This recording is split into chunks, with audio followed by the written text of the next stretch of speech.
Okay. I'm just going to get right into it. Is that cool? Yeah, let's do it. All right. Welcome back, everyone, to Inklings Behind the Scenes. This is J.S. Bray, also known as Jesse Bray, and I have my buddy and co-writer and gosh, producer for Inklings as well, Cody Lawon on. You want to say hello? Hi, how's it going? Pretty good, pretty good. This is an important this is an important announcement. We are going to we're going to be closing the chapter with this junction, and I kind of want us to talk about why. We're not saying goodbye to the show or the series. It's just we're saying we'll see you later. And that's kind of I think it's important to kind of let people know and catch people up on what's been happening. So. Yeah. Yeah, Do you want to definitely. start? And, Yeah. and we're definitely not going anywhere. We're definitely not um, you know, stopping the process of showing the behind the scenes of Inklings by any means. Um, but yeah, like you said, it's just opening a ending of one chapter and the beginning of the next one. I think it's a good point to specifically talk about why that's important. The Cody and I have been friends for a really long time, and we've also been creative partners for a really long time, and we've worked on a lot of different projects. And one of the things that I think we've often struggled with is when is the next step? When is something when are we done with it, or when have we had done it enough? And it's almost like there's no recipe for it, um, because we created Inklings behind the scenes as an experiment, and it has been an experiment. It's been experience. So I would say the results have been very different, right? Would you say? Well, we've learned a lot of hard lessons. Yes, definitely hard lessons. And some of the hard lessons that we learned were also kind of based upon successes. Um, Hmm.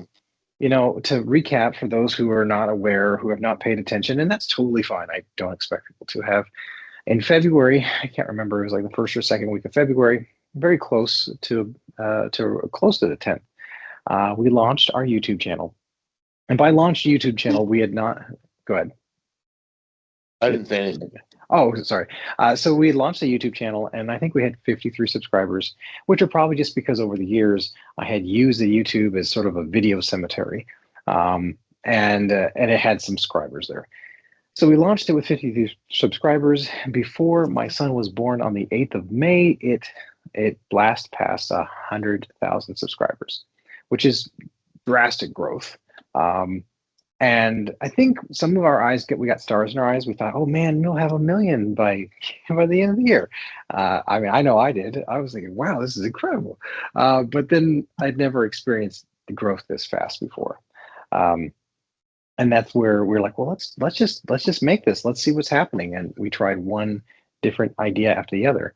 Do you have something you want to add, Cody? Yeah, and so at the time, leading up to when your son Eli was born, um, I was getting nervous because I knew you were going to have your hands full as a father of a newborn and your first bio baby, and I was worried. I was like, oh, we gotta create a backlog of episodes, and Hmm. that way we don't do anything to sabotage our growth. Yeah, And yeah, yeah, yeah, yeah. little did we know, we did other things to sabotage our growth, We did. We did. unbeknownst We to us. Yes, and like well, and let's get into that. Like I'll say this much. So I started off as like a kind of like a podcast, and because I've done podcasts before, because it's kind of low entry, I didn't want to do any editing. I really didn't want to fuss on production. I wanted it to be organic, and organic is messy. Um, Before I started this, I did two things before I started this. I'm a person who likes to make my decisions through meditation and prayer. I think you should always have a decision matrix when you're going to make big decisions that involve a lot. So whether that be finding peace about it or how you do your reflections, that's what I did. I meditated on it. But I also, at the same time while I was doing that, I read a book called The YouTube Formula by Daryl Ives, and it was a great book. It would give me a lot of wonderful insights on building, good thumbnails, making sure that your content is like kind of delivering on what you promised it to be. But it was ultimately it was a good primer on YouTube. While I decided, okay, I think this is what I've decided to do, at least to experiment.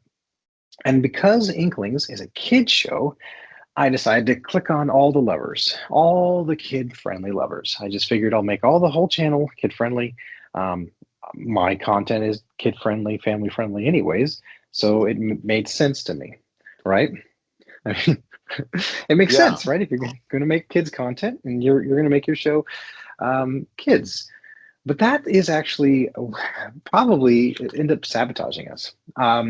So we got some kind of some news started kind of kicking up. We got some news articles outside of YouTube. People were kind of excited. I got a bunch of press releases. These were earned media. This was not by any means, I didn't pay for this media. People came to us and say, this is fantastic. Can we write about this? Can we write about this? And one of the early things that we thought we were going to do, at least I figured, was like, hey, let's do contests, because there's a lot of YouTube channels have contests. Well, that's a mistake. Um, and we found out that was a mistake actually way after the fact. We had over 100,000 subscribers, and we noticed our traction started to slow down. Our numbers started to slow down, and we started to and lose and some numbers. Go ahead. and this happened right around the time, like I would say, within the first month or two after Eli was born. Yeah, And yeah. so I was freaking out, thinking, "Oh no, my worst fears have come true." We've slowed down on the rate of posts. Um, Hmm. for every week, or there was just no posts for like a month, 6 months. And like I totally understood. I totally understood. Newborn baby life is crazy. Like I've known a Totally. lot of people with newborns, and like you don't sleep. And so No, I no. empathize with you really, really strongly there. But I was just so um like terrified that all the traction that we gained was just gonna spiral down the toilet. And well, yeah, and that actually, I think that's probably a fair point to say why you were afraid and why you had the fear. And this is something that I think every creative has. We took to YouTube as an experiment. I started it first, and I mean, Cody's always been with me. He's always been there. He just not may not always been like, hey, I want to do this little idea. I mean, we've both pulled each other along, sometimes kicking and screaming to do things for the betterment of one another. You took me to VCon, and that was really great. And I remember saying, hey, you need to get on social and, media. This was like 15 years ago. I'm mad. and um, kicking and screaming is a great phrase, because yeah, you were a little hesitant, like you weren't sure. You're like, okay, well, VCon's not too far away, I'll make the drive. And you loved it. You fell in love with it. Oh, dude, it was awesome. I thought it And was then there were some fantastic. days where I just wasn't feeling like I just wanted to do the talks, and I just wanted to go away. Like I didn't want to socialize with people, and so Yeah, those were moments where I was kicking and screaming. And that's yeah, um, yeah. but we had a really great time. Yeah, we absolutely did, and that's part of a good friendship, a good collaboration when you stretch each other, you grow each other, and you get a part of growing, especially as a creative, is trying new things. There is no true roadmap, for those who think there is. Somebody's lying to you. Someone's selling something to you. We try to do something in earnest and with experience, and so some things I think that did attribute to the growth of the channel that made it unique. And I'm kind of spell out some of the secret sauce that worked for us. Doesn't mean it's going to work for you, but it worked for us until we got to the new level of slowdown in our traction, but didn't actually slow down everything. It just slowed down a large number. So um, I'm also a teacher. So, and I've had some great opportunities in the past. And one of the things that you find is that one door will open up 10 other doors. So in 2016, there was a software company called Animatron that I was hired on. I created some assets, and eventually I created a whole education, like a whole online animation school for. And so because of that, I have over 50,000 students. This is not including university that I've taught at. Now, I'm only bragging about this to say, hey, I've been an educator for a long time. There's no overnight success. And what I did when I started this channel, I thought, whoa, actually, it was my son that came to me. He says, Dad, you got that school. Why don't you just tell your old students to like and subscribe to your channel? And part of my mind's like, well, I don't know how many of those students are really going to do this, but I will. And so I said, hey, you whoever there is interested, you check out this channel. I talk about animation. This is an animation school that I taught you at, so maybe you're still interested. And I think that probably was one component of the success of our channel, because we were able to reach out to a community that we had been just inadvertently cultivating for a long time. And so when we went to YouTube, we got people from all over. And it's also, I think, part of the growth of our channel, specifically in certain markets. Anyways, that was just one little carrot that I want to set. There's any other insights that you wanted to share? I think that you thought may have added to our success. No. Well, that coupled with two other things, I think that helped. So having a group of students that I've been teaching for a long time, that helped. But the other thing is it did evolve. And so I started off, I was just in front of the camera talking about animation. And then eventually I decided to kind of make it a little more spicy. Not that I'm insecure, but I also am not going to lie. I don't feel like I belong in front of the camera. I'm not as charismatic as a cartoon character. And so I went on there as cartoon characters. And when you watch this stream, you see us animated. Even though we are just talking, I often find it just a little easier to watch a cartoon talk than to watch a person talk. How about you? Which, yeah, and that's I'm comfortable on camera. Yeah. But as we're creating an animated show, it made sense that we should be on the channel talking as animated avatars, Yeah. which is something that, you know, 6 to 12-year-old me would have flipped out if I knew that one day I was going to be an animated cartoon. Oh my goodness. So that Yes, was yes. it was really great. It was really fun. Absolutely. I think that made it really fun. I've reached out to some other folks, some friends and stuff like that before I officially got Cody on screen, but he was, of course, helping out the whole time. Um, was like other folks, they were like, oh, they were tickled by the idea of being a cartoon. And that actually made for a lot of fun. I actually had a writer friend. I actually had he was an executive producer at Netflix on the stream. So, but that was, the thing about these people that came along. They came along. A lot of them came along after the show had broke 50 or 60,000 subscribers. But the point I'm trying to get is, like, I try to make it different. I try to make it variety. And I think I felt at the time was like, I'm just being earnest. I'm trying to do something that's animated and fun and it's going to grow. But where we made our mistake as when all said the growth stopped, I thought I started turning over some rocks. Like, okay, well, maybe it's because we're not doing live streams, but I can't do live streams. I mean, I'll just tell you right now, doing a live stream is very, very difficult when you have a baby. Yeah. And I mean, there are some times that, I mean, I got the dog barking in the background, and that the dog is just a dog, but it gets even more cumbersome when you have a hungry little infant. And babies first, right? Family first. And so it became very impossible to do that. Maybe when Eli gets a little older, I can go back to the normal broadcast sort of setup. But that was something we noticed, that we weren't doing live, so we thought it was lives. And I thought, okay, maybe it's because of lives. Then I thought, oh crap, maybe we've been what's called shadow banned. And do you? I mean, had you heard the term shadow ban before? Oh, yes, I've heard the term shadow band many times. And so I thought, when I first heard shadow band, I actually had a producer say, hey, you know what? I'd love to be part of this, and actually would like to invest in your show, but I'm seeing low numbers recently. Do you think you've been shadow banned?" And I'm like, "What does that mean?" And so it was very embarrassing actually to be on a call with somebody who was a producer for like I think like Bob's Burgers and some places like that. And he's like, "Yeah, I like why are these paid subscribers?" I'm like, "What do you mean paid subscribers?" And he's like, "Yeah, like it's shadow banned. There's some sort of thing going on." Now, if you look up certain keywords, YouTube does not have a definitive answer on this, but there are more than one ways to look into this. But there's what happens is that YouTube got scared, and I don't know if you remember this.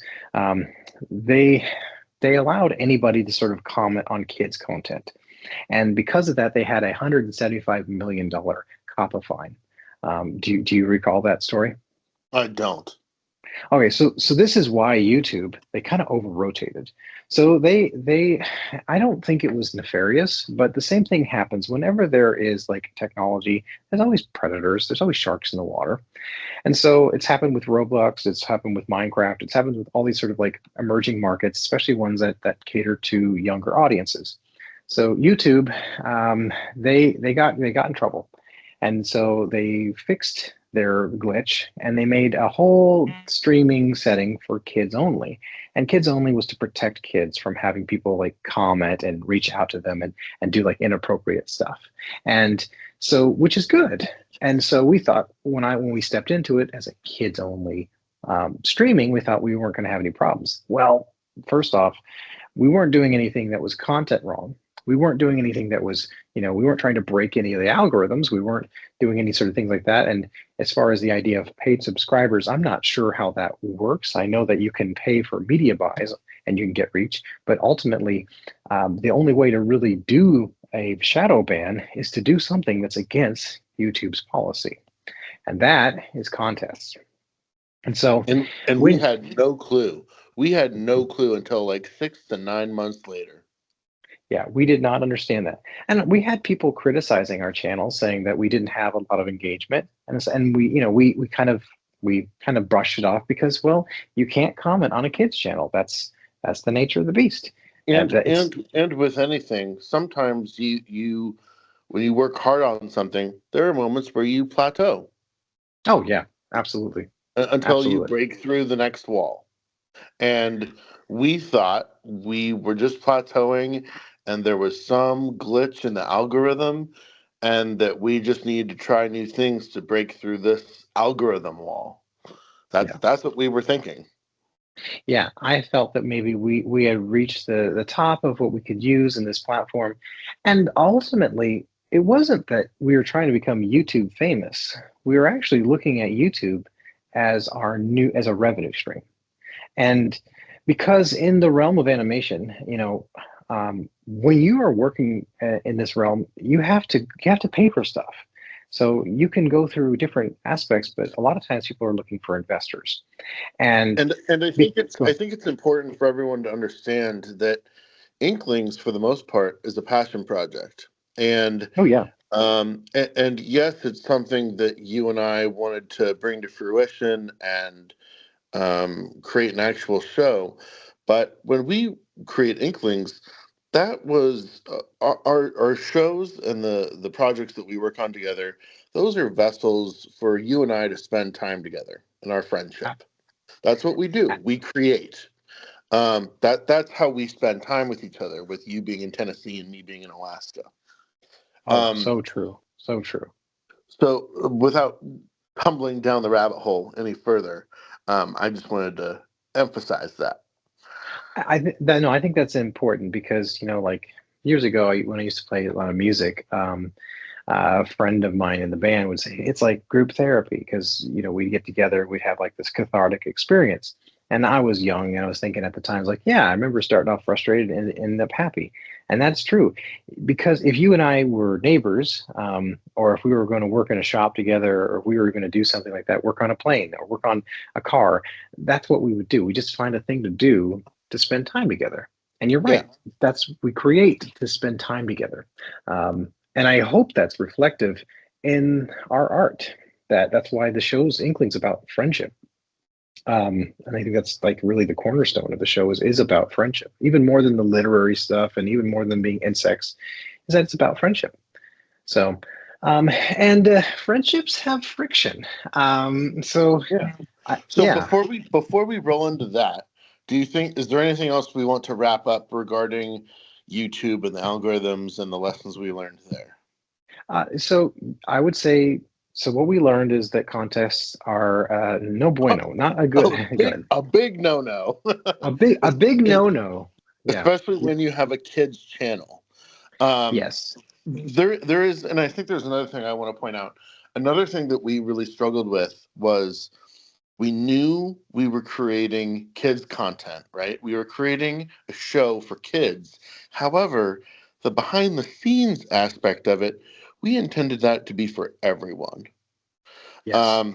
And so that was another thing I remember us having conversations about because although we are creating an animated kids show, and we are creating kids content, the behind the scenes aspect was really open to anyone, from anyone who was curious about, who just wanted to follow us and our journey, people who just didn't know how animated shows were created, and they were just along for the ride to see the process, or any other variation of reasons why people were following us, or even your students.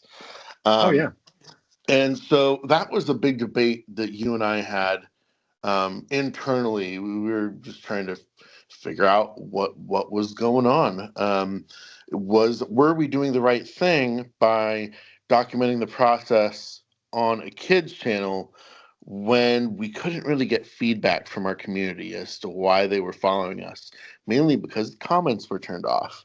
Um, Yeah. and another lesson we learned is that there's an entire community like tab on the YouTube channel. Yeah. Something Yeah. we also didn't realize for a while. Yeah, I did not know that, right? There's this whole there's a social media aspect to where you can sit there and you can share blog posts like a blogging feature. Um, and you're right. I don't pretend like I know everything. I just won't. I won't. I'm learning. It's just as a lot of people. And YouTube is always trying to change things, get things more excited. You know, one of the things that YouTube's biggest competitor is TikTok. And for folks who are addicted to the talk, TikTok is always in and out of some sort of legal thing. Is it going to be turned off? Is it going to this and that? And TikTok is it's got a massive reach that grew really quickly. So sometimes there's going to be things that are going to be changed when a tech company is competing with another tech company. So that's where I think humbly our ignorance about the algorithm I can excuse. But the contest things are it's a potential way to get yourself shadow banned or flagged by YouTube if you have a kids only channel. So that's where we learned a hard lesson. The other thing was um, that you we were just doing like primarily lives, and TikTok will they have certain things that they give more attention to, like they allow people to sort of crawl across the internet, because YouTube is not, and this sounds crazy, it's not really a streaming service. YouTube is a search engine. So that's something that I kept on forgetting. I kept on thinking it like kind of like a streaming platform. That's also the reason why I kind of overlooked YouTube for years. YouTube's a search engine. So it's a lot of times about content that people want to search for. And because it's about content that people want to search for, it makes it you need to have a different approach.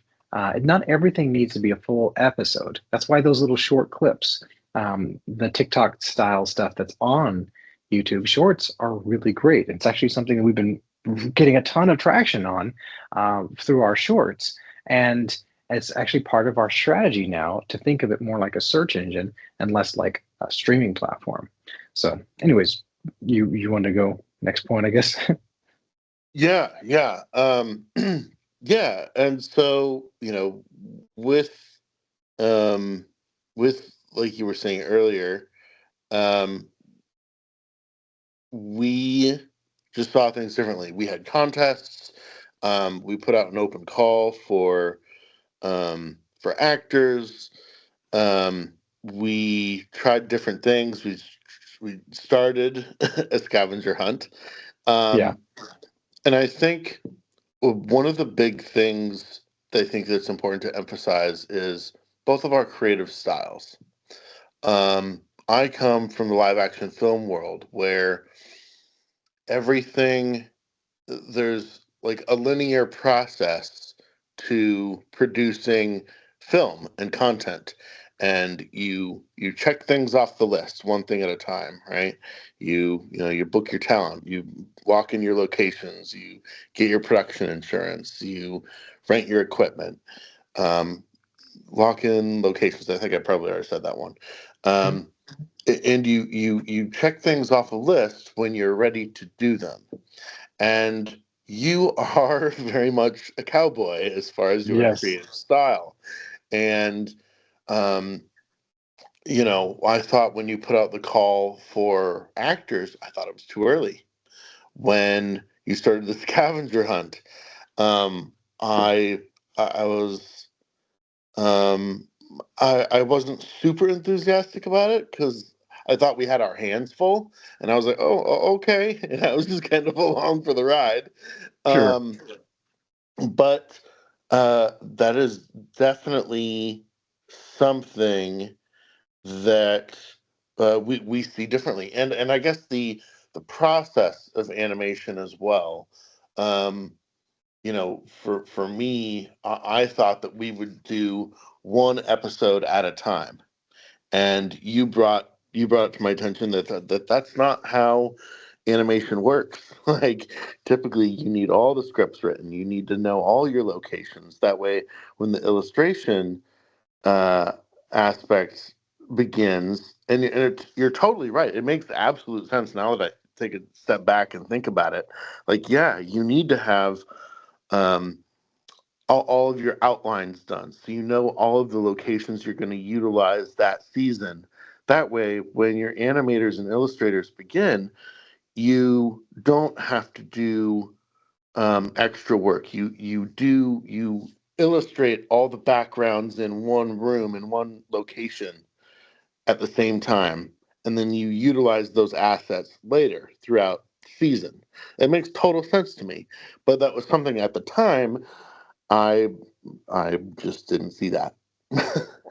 No, that makes sense as well. I mean, because when you're dealing with live action, you don't think, oh, and then I could just put that shot that I did at the hospital, and I could just slap the characters right back into it. It's like, no, I mean, with animation, if you draw that hospital once and you draw it well, you'll be able to use it for whenever you need that hospital, Yep. or whenever you need that library, and that is something that so animation has a certain strength to it because it does look for shortcuts. It looks for working hard, maybe once instead of over and over and over again.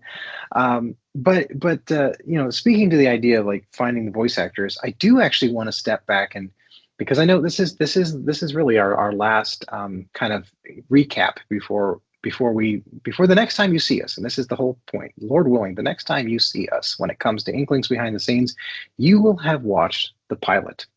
Okay, so we're done talking about it. After we're done with this episode, you won't hear more about it from Cody and I unless you have seen the pilot, and And that's that's what we want. Yeah. and that's definitely a shared feeling. We feel like we've been talking about the show for an entire year, Mhm. and we we want people to see a finished product. Yes. We wanted, and the thing is, the other thing that's great. So, like, we did find a composer, and Matthias is a wonderful composer, and I'm glad he signed on with the project. He has a day job, he understands the nature of the beast, but if we had not done it this way, we wouldn't have found him. And I think that's something I like about that. We were able to find some talent. We were a lot of voice actors, but when we first worked on this, it was not called Inklings. This was years ago when I had an agent before I fired him. Was It was actually called Kafka and Normie, Kafka, and yep, Kafka yeah, Norm. I had John DiMaggio, the voice of Bender. He was attached to this project. He wanted this. He was hot to trot for it. And so And that's where I'm like, great. I had John DiMaggio. I actually had his wife, Kate Miller. I had, oh goodness, Miranda Hart for Christie. And I had a friend of mine, Carrie Means, as Poe. And so I had these four. I actually had already got packaged the project. So I had the characters, I had the world, I had 3-season outline, I had a pilot, I had a few other little scripts come along, and I was pitching, and I was pitching. And so that's also a traditional route, is to get an actor attached to your project before you try to really greenlight it, because an actor will attract investors. And Oh so yeah. that was an older way I was going for. When I used to be more open to the idea of unions, because that was just the way that you went.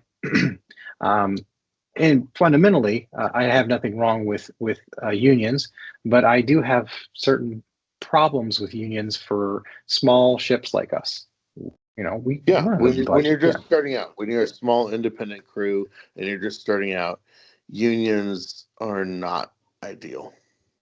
No, they're not. I don't want to turn into a whole like bashing on unions thing, but what happens is, so that folks know, it's like you pay one person who is a voice actor. Yes, they're talented, but you give them a disproportionate credit for the film.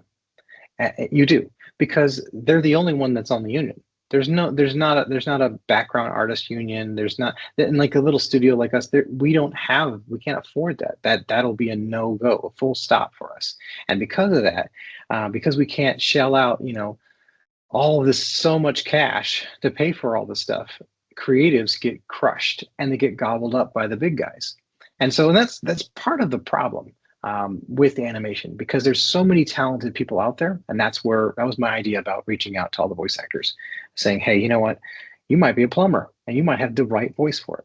I don't care if you're a voice actor. Do you have a good voice? And I still stand by that belief. Like, I think that there's a lot of people out there who belong in film, that belong in media to some capacity, just being them.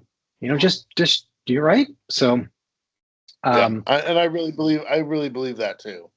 But that was definitely something that we understand that unions are meant to create, or meant to help protect actors and talent. Um, but you're right. When you're a small ship, and you and I are just doing this because we have passion for the project, and we're doing it because it's our way of spending time together, creating. You can't ask other people to do that. That's not fair. And honestly, we want to be able to pay actors what they deserve. And that's just one aspect of unions that really does crush small filmmakers, and the little guy, like you were saying. And that was also really heartbreaking, because there were some of the union actors that auditioned for us when we did our open casting call were absolutely fantastic. oh yeah, wonderful, wonderful voice actors. And because that became, it really boiled down to cost, and that was the decision that we were going to make internally. If we got the funding, and it seemed like the right fit, we would go towards a union actor approach. I mean, I originally tried doing that. The problem is that the unions themselves are kind of monolithic. They're not like guilds, where a guild used to pay you to be a part of it. They're more like you pay them to be a part of it. So it's kind of the opposite. Um, and so, like, if there was more options, and I think that's what we're trying to find. We're trying to find people who are open to that. We can still compensate you. It's just different. It's just different. It's not based upon the way the unions do, is they take like almost a 40% cut of all gross profits. So you're paying 40% because you had one person voice one character at one point or one scene.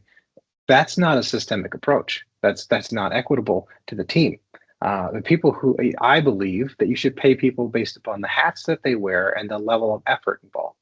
And so if someone works the lion's share, they should be paid the lion's share. It should be based upon that. And that's where in a small team you can kind of see the need easier than you can in a big team, where it's almost a place of privilege. It's not that they haven't worked hard, but I feel like it's not really sustainable. And it's also why Hollywood is Yeah, suffering. That's why they're yeah. suffering so bad right now, because they've been fed so well for so long. Now people have tightened the belt, and Hollywood is tanking, um, because the rest of us had to learn how to create on nothing. Um, Yeah. okay, then there as this was happening, this gaining traction, some really exciting things were happening. Um, and we were getting a lot of investor interest, and I mean a lot. And it was to the point where I was meeting with investors maybe 3 4 a week, and they were reaching out. They wanted this intellectual property. They wanted to be a part of it. And not like I didn't bring Cody in all of it, because I I it was some of it was very heartbreaking. He knew enough of it, but some of these folks would come along, string you along, and you're like, okay, well, I guess we should maybe slow things down or think something differently. How can we package this so that this investor says what they say they're going to do? You know, and we had more than three actual investors this year get all together to draft contracts, even fly out to meet with me and ghost me. And Yeah. from my perspective, I knew, I know that you shared a little bit of it. What percentage? I would suspect maybe 35 to 40% of everything that was going on behind the scenes as far as the investor part of it. But um, just kind of, we both kind of felt it was better that if you focused on that and I focused on the writing. Yes. And I knew that you were working tirelessly on that, and that's your wheelhouse. And from my perspective, it was very heartbreaking to um, hear you tell me about a potential investor, and you would get so excited, like you were like a kid on Christmas Eve, like you Yeah. couldn't wait to open your presents. And um, just historically, with us and our projects and the investors that you've reached out to and what you've shared with me, every single one of them like get you excited, and then it's like you woke up the next day and it was December 26th. It was the day after Christmas. Sorry, kid, you missed Christmas. Like, Yeah. and every investor that promised you the world and then just ghosted you, um, it I don't want to say it completely took the wind out of your sails creatively, but you can tell when I mean, I could tell when it would just completely devastate you.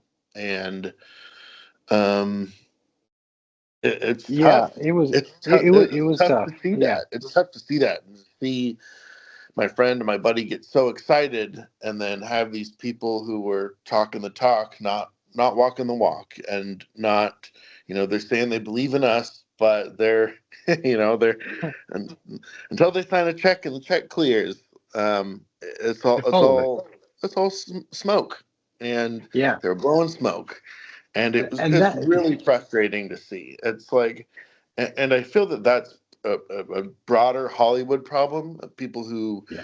are not genuine, and who are not sincere, and that's definitely something that you and I are trying to break the mold on, break the wheel on.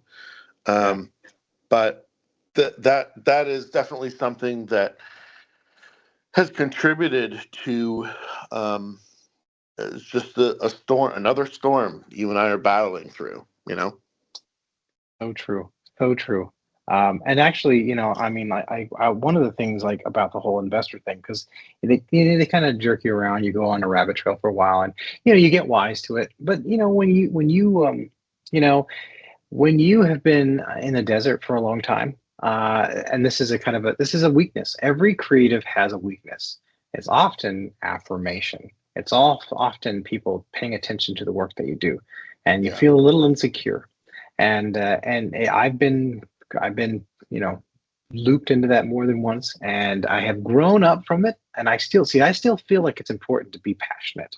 So I still want to get excited. I still want to get excited, but I just take a little bit more edge to it. But what it created was a real problem. It actually created some conflict with us, and I think we should get into that. But where it got really kind of hairy is it created some conflict with my wife and I. And the conflict that I had was, I usually keep a lot of this stuff close to my chest, and it's not that I'm telling people how to marriage or how to do their relationships, but I got particularly excited, really excited. And this one particular investor, they tried to do the wine and dine and all this promise, all this stuff, and I mean, they went out of their way and they flew here, and they'd say they courted me, right? And they did all the things to get me excited. We start drafting contracts. They told me what they wanted to do, and I'll just tell you now because I don't think this investor will ever bother me, and I honestly wouldn't trust them. But they had come to me saying their vision for Inklings was like the meta space and book deals. And the thing is, we've actually got a lot of interest on our own. Just we have 4 LOIs for different streaming platforms. We once the product is done, we actually are going to make revenue on day one. It's just it takes a lot of work to get that. It's like getting into a house, right? You have to have a gigantic payment. You have to have about a $50,000 to $100,000 to go into a house because houses are expensive. And who has that kind of savings just to get a house? Just like to build a show, you need to have a substantial amount of work done okay, now we can get up on the platform. So, anyways, this investor came to me. I got really excited about it, and then actually, and I say I made the mistake, but I do think that you should let your spouse know these things. But I told her about it, and she had seen this person pursue me consistently, and she got excited. And when he let me down, he didn't just let me down; he let my wife down, and that created some friction. And that was she had some real moments of doubt because of it, and that created friction in our relationship that was unnecessary, but it had happened, and it happened. It also created friction with Cody in our relationship, where we started to not trust each other as well and got frustrated. And And some of that and frustration, yeah, I think a part of that um, came from your cowboy school of thought as far as producing and changing things up to appease people or like to appease the certain investors, yeah, um, and um, and and I understand that sometimes you got to do pivot. You got to pivot and do mini pivots, and you got to change things up and spice things up. But I think that yeah, that definitely led to some of my frustration. The changing things up to try to appease someone who um, maybe wasn't as all in as you and I were, if that makes sense. oh, totally. I mean, the rabbit trails that I chased after, which was stupid. At the beginning, when we started this, I actually had a budget set aside for each voice actor. Um, and so I'm like, okay, I have this budget for the voice actors. We're going to go through the process of hiring them. And then when this investor came along, and what they really wanted me to develop was specific concepts for things that were different. Okay, they said, hey, we don't turn on the store. We don't want an Inkling store right now. And I was foolish enough to say, yeah. And these are things. I'm a grown man. I'm a businessman. I've actually done all sorts of contracts and worked with all sorts of really big brands. But when I got stars in my eyes, I became blind. Just like anything else. But and I'm confessing this, and that friction did spill over into my family life and in my friendships. And so that created a conflict that was behind the scenes, that made some indecision happen. And so I was like, no, let's just get it done. And instead of like creating great art and making a meal out of it, I was sort of like a taskmaster, and it was not my finest hour. And so, but luckily Cody prevailed through it. And, We made up. So yeah. yeah, and we've been friends for what 12 years now, and Oh that goodness. that was we had our first real fight. Like we've Yeah. never fought about. We've had disagreements about many things, hundreds of things, but yeah, our first like fight in our friendship that was the first big one. But there were other factors too. Overall, I mean, frustrations of people who we brought on the crew. not doing the things they said they were going to do, and that does include you and me.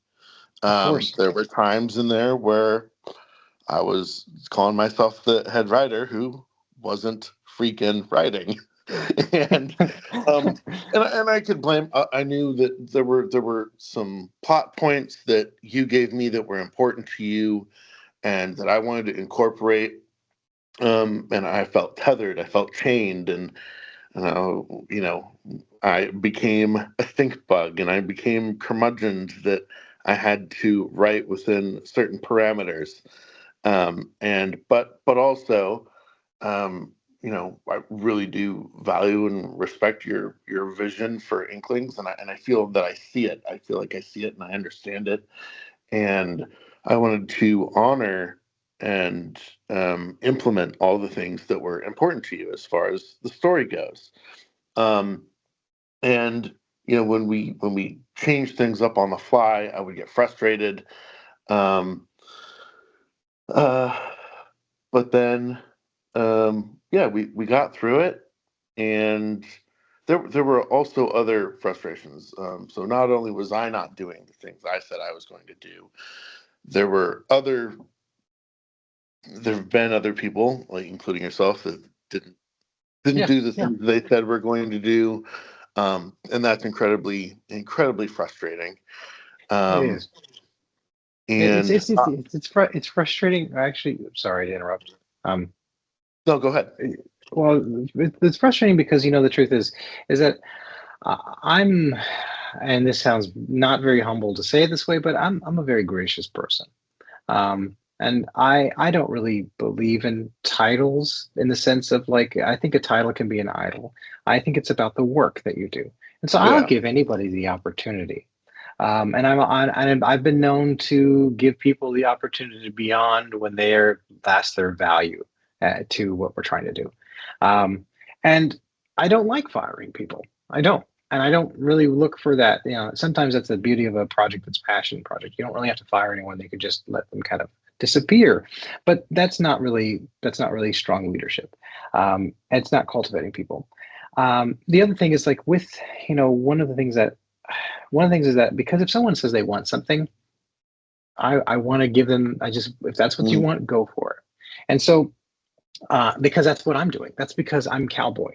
And so I'm kind of an easy sell. If you come to me and say you're passionate about something, I'm like, great, let's do it. Because I'm always ready to get excited, which is also, that's where we balance each other out. You're not as easily excited, and you're a little more nafety for safety. You're a little more like Poe, so which is fine. It balances that necessary yin and yang. So and you are definitely much more like Kafka, easily excitable, and hey, there's the first idea someone spits out. Let's do it. let's do it. Let's run after it. Fast and I, reckless until the wheels fall off. I honestly I find that is a much more fun way to live. And sometimes I'm like, okay, I need to be a little more wise about these things.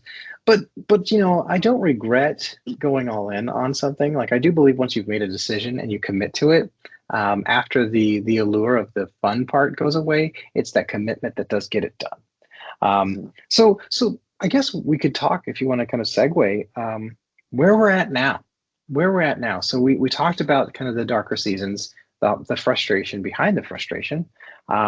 Where do you what do you want? Do you have anything you want to share specifically about where we're I, at now? I want to share one more thing Yes, please. about Yes. the one of the other storms that we encountered, which really upset you, and this was like everything. It was like there were seven currents converging into one, and it created like a massive storm. And it's the same thing with the agent and people not doing what they said they were going to do. We also had an actor who will remain unnamed, Oh my but goodness, I forgot about that. Yeah. why don't you share what that actor did? Oh my goodness. Okay, so this is like my this is this I I'm not a usually I'm not usually very easily upset. Like my pretty even keel. Like I mean, while I get excited very easily, I don't get upset very easily. But there's an actor, I'll just say actor, that shall not be named. changed their mind after we'd animated their content, after we put it up there, because that was the deal. Like, you were going to audition, and one of the things that we were going to give you is, yes, an opportunity to read for this. That's great, but we are giving you, at least on the social webs, we were producing an animation with your voice next to it, which is far exceeds any other industry standard. Like, I don't care. There's no one's going to show me that if you voice for Bob's Burgers in an audition, that they sent you a reel with you reading Bob's Burgers. Nobody does that. So Yeah. I felt like I was being gracious. It created content. That's what I want to do. I wanted to create content. I wanted to create community. So I knew that I could sit there and animate, and it would flesh out the character. And sometimes the best way to understand a character is to see someone's voice through it. Well, this And actor, and it was made very clear that when we held the open casting calls, people would get a portfolio piece of them saying their lines with the animator in front of their voice. And like you said, no other studio does that. Like no other studio does that. That's no, one of a kind. And it was made very clear to them that their auditions would be posted on our YouTube channel, and they would have to be okay with that. That was a part of it, applying to the contest. yes. So proceed. Oh, and it not only was it mentioned on the broadcast when we streamed that multiple times when we mentioned the nature of the contest, it was also on all the documents that they signed to sign up to do the actual audition. So this was no ignorant thing. So when I got the disgruntled email from the actor's agent telling me that they request to remove this down, and like I got very frustrated because the way I had edited the show, that a lot of people, you had to go actually specifically in and kind of slice out. I'd have to slice out cuts and videos, and when you've already streamed the content, that's a lot of work. And then finding that where that actor was involved, because I didn't just show all these actors one go. Sometimes I use them as example. Sometimes I use them 4, 5, 6, 7 times, just kind of help illustrate and showcasing their talent, which is a big deal. Um, and so when I got this, their agent said to remove them, and I got very upset. And so I got so upset, I actually removed them from every bit of it. Like, they're gone. They're absolutely removed from every single part of the stream, everything that I could potentially find. And that's how upset I was. I mean, I stayed up late. And that was a lot of work on your part, having to go Oh through yeah, every video because, like, we used those examples for multiple videos, and so that was another thing that soured you a bit. And all of these things, all of these elements came crashing together like in one massive storm. And I, um, I'll say this one thing. This was the nail in the coffin, and I'll just say this: the actor that did this was a union actor. yeah, That was like, I mean, if I was on the fence about hiring a union actor before, I'm sorry, but because of a bad actor, I don't want to work with the union on Inklings. I'm sorry. That's like it really soured me. It soured me.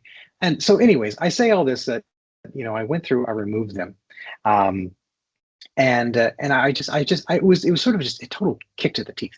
Um, and I'm sharing this because that's sort of the nature of this beast. It's like the show has been pretty tame. It's been pretty tame watching us sort of create something, but you haven't seen the drama, and the drama is life and lies and people changing their mind and being fickle, from and voice actors to investors. So and I think it's also important for us to preface that we we really our goal is for us to pay our crew, our cast and our crew. We want to pay people. We want to pay those.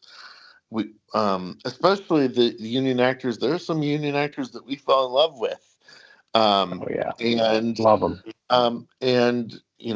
we want to pay everyone, but it's unfair for us to ask someone to put their heart and soul into something that's not their baby, you know?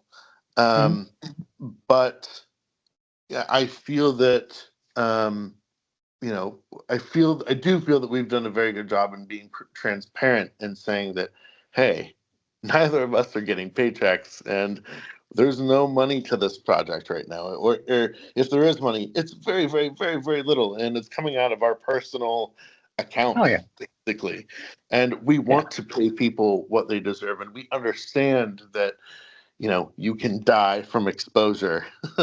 um, um, but it yeah, it was frustrating, especially because we were so forthright. We weren't offering to pay people with a pizza party. Like, we you know um that's not what we wanted, but we wanted people to join us, who saw the vision and were willing to put a little bit of sweat in, until we could get us all paid.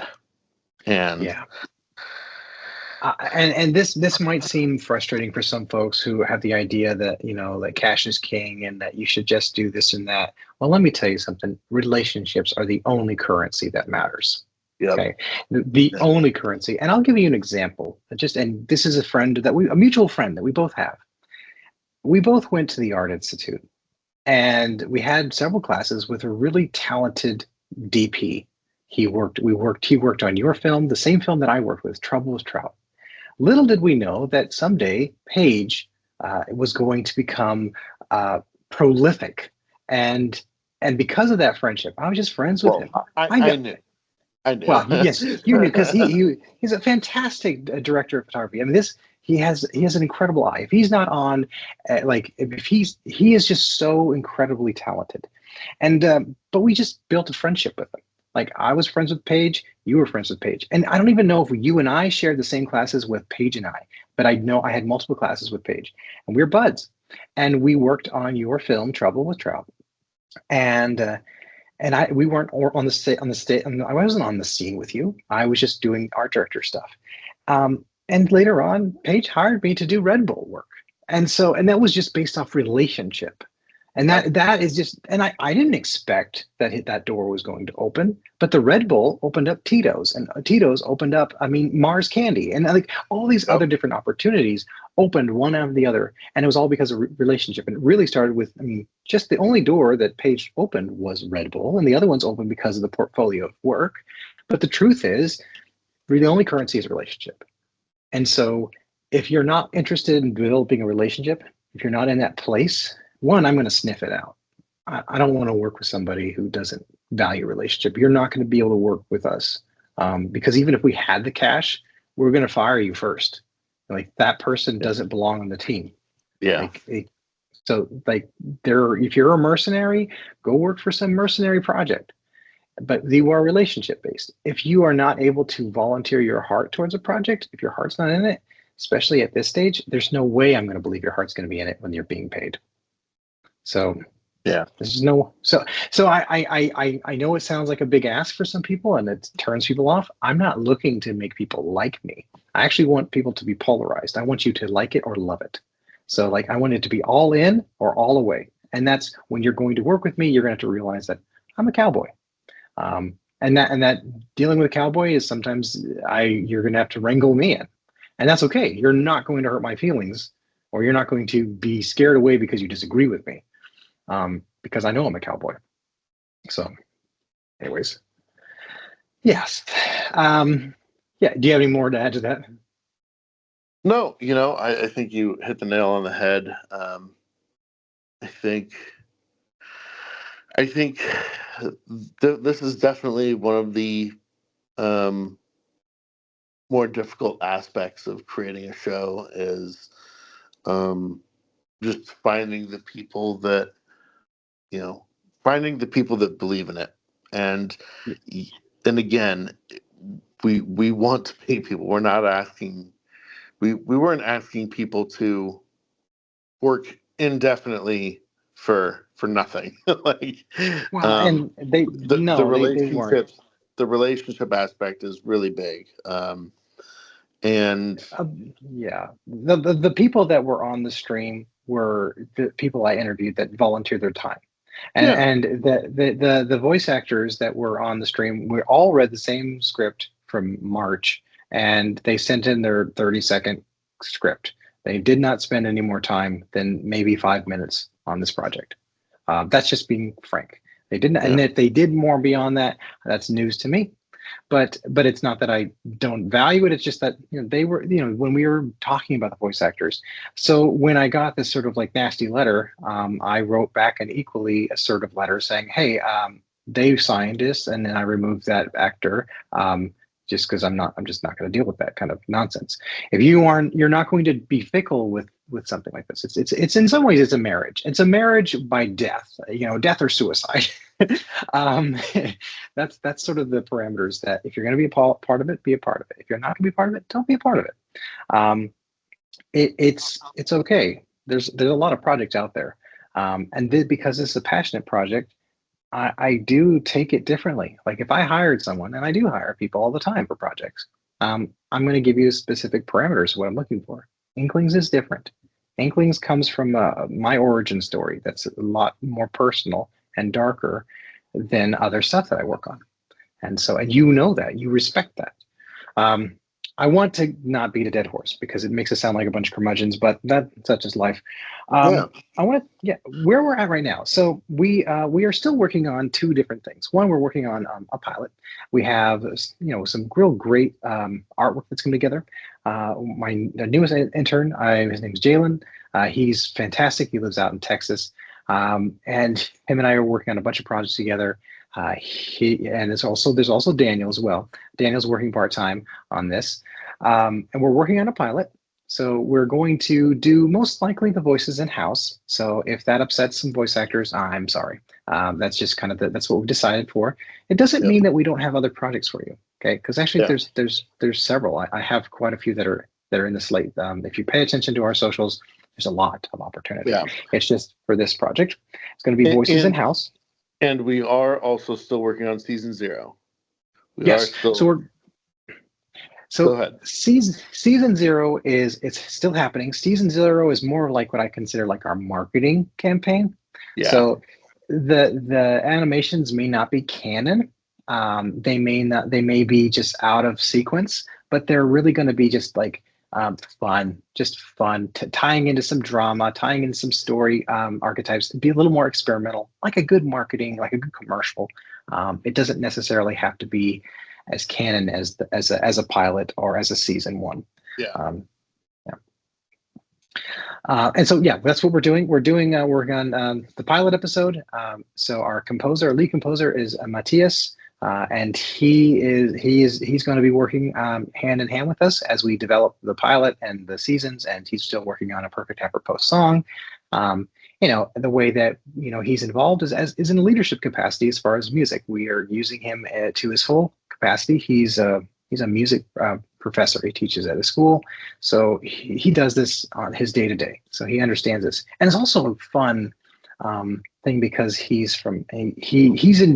speaks German, and so it challenges Cody and I to like how can we articulate this in an international audience because we're both American, and so I like that challenge.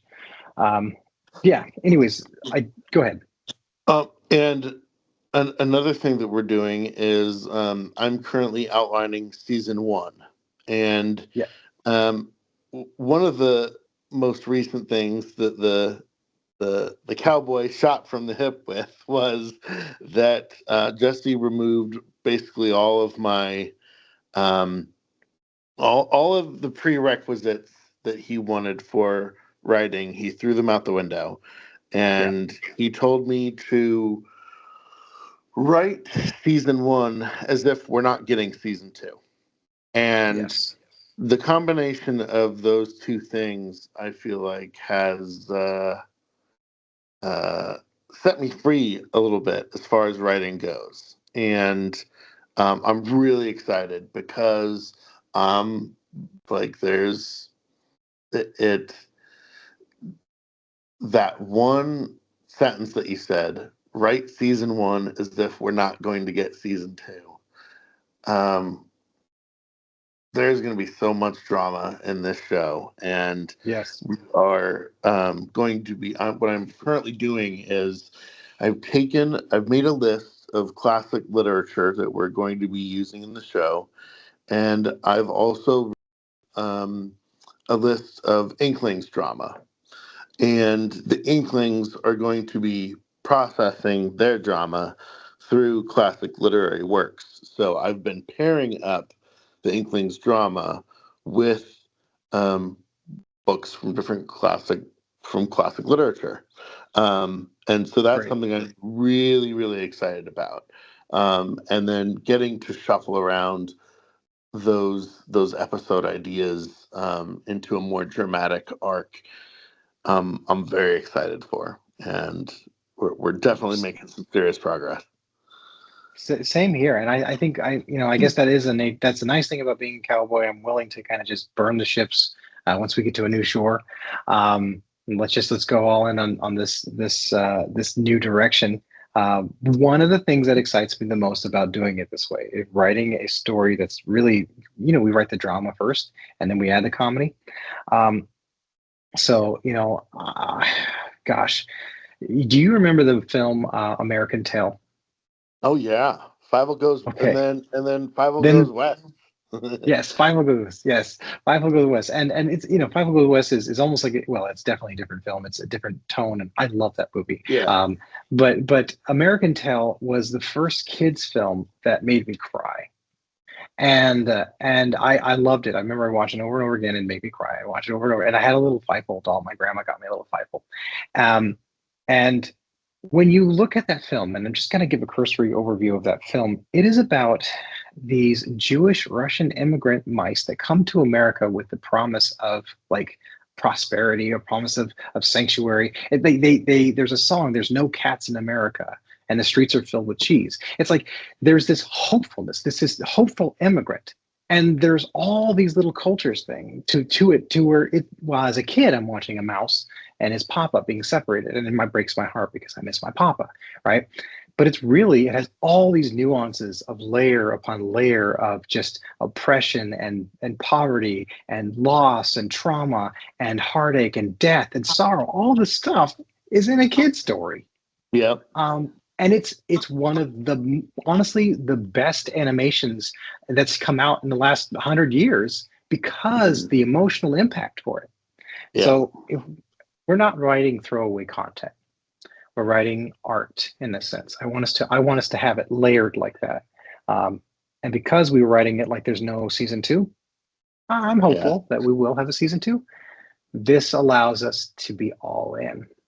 yeah. So And there's some heavy stuff in season one. Some very very heavy stuff, but it will definitely be lightened with heaps and heaps of comedy. So I'm excited. yeah, I actually was just want to like a little note on that before we kind of like segue off into some updates. But um, you know, one of my favorite of all the Harry Potter stories is the Half-Blood Prince. Um, I'm not sure if you which one is your favorite, and I will. I really love Half Blood Prince. I also like Prisoner of Azkaban Oh, for the spoiler alert, the time turning aspect of it. oh yeah, that is a great one, and that one has a lot of high stake drama, Yep. and I do love that episode that film and the book.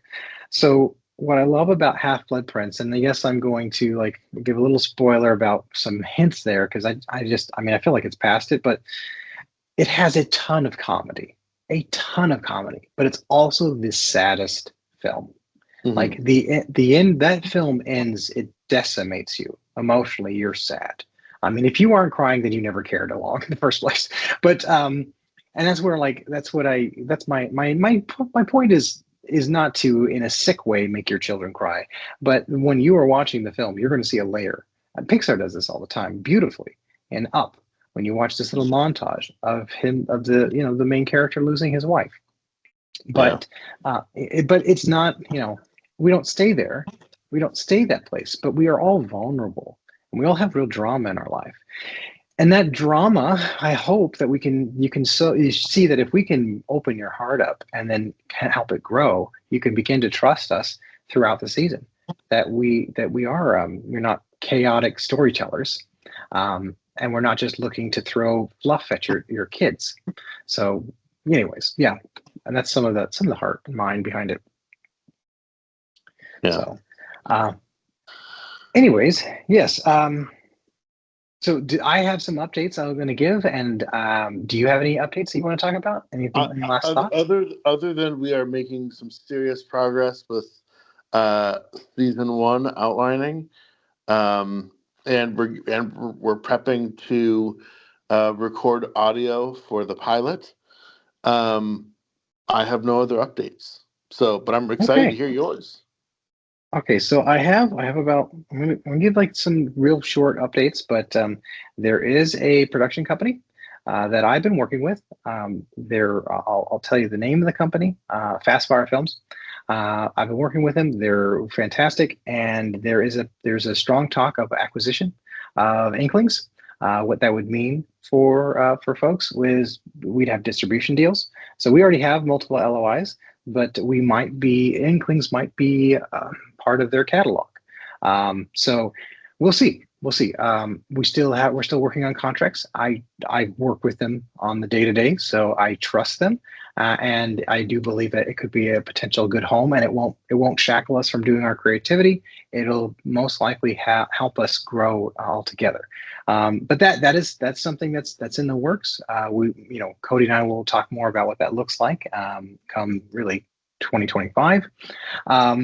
We Let's see here. I'm also developing a few other shows. There's a show called Tennessee Tim. If you pay attention to our stream right now, it's been flooded with this weird, goofy yokel and his talking turkey and joke telling fireplace.